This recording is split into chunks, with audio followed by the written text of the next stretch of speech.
بسم اللہ الرحمن الرحیم۔ میرے خلاف جو اسپیشل کورٹ نے آرٹیکل 6 کیس کے اوپر فیصلہ سنایا وہ میں نے ٹیلی ویژن پہ پہلی دفعہ میں نے سنا۔ یہ فیصلے ایسے فیصلے کی پہلے کوئی مثال نہیں ملتی کہ نہ تو ڈیفینڈنٹ کو نہ اس کے وکیل کو اجازت ملی ہو کہ وہ اپنی دفاع میں بات کر سکے۔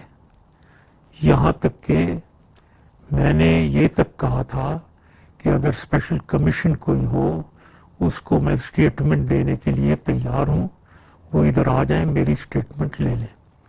اس کو بھی نظر انداز کیا گیا۔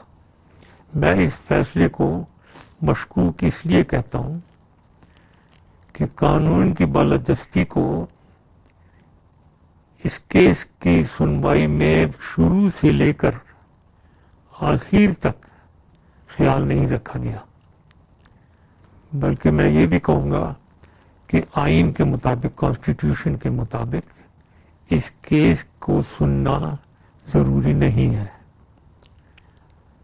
لیکن یہ کیس صرف کچھ لوگوں کی میرے خلاف ذاتی عداوت کی وجہ سے اس کیس کو ٹیک اپ کیا گیا اور سنا گیا، اور یہ ایک فرد واحد کو ٹارگٹ کیا گیا، اور ان لوگوں نے ٹارگٹ کیا جو اونچے عہدوں پہ فائز ہیں اور اپنے عہدے کی غلط استعمال کرتے ہیں۔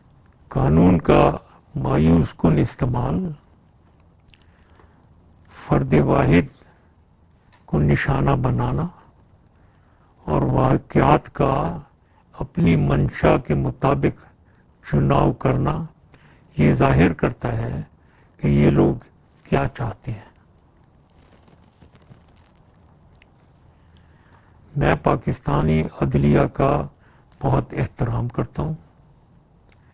چیف جسٹس کھوسا نے جب خود کہا کہ وہ قانون کی بالادستی میں یقین رکھتے ہیں اور ہر شخص قانون میں کے سامنے برابر ہوگا، اس میں بھی یقین رکھتا ہوں، لیکن میرے خیال میں چیف جسٹس کھوسا نے اپنا ارادہ اور اپنے عزائم خود ہی عوام کے سامنے یہ کہہ کر ظاہر کر دیا کہ میں نے اس مقدمے کے جلد فیصلے کو یقین بنایا۔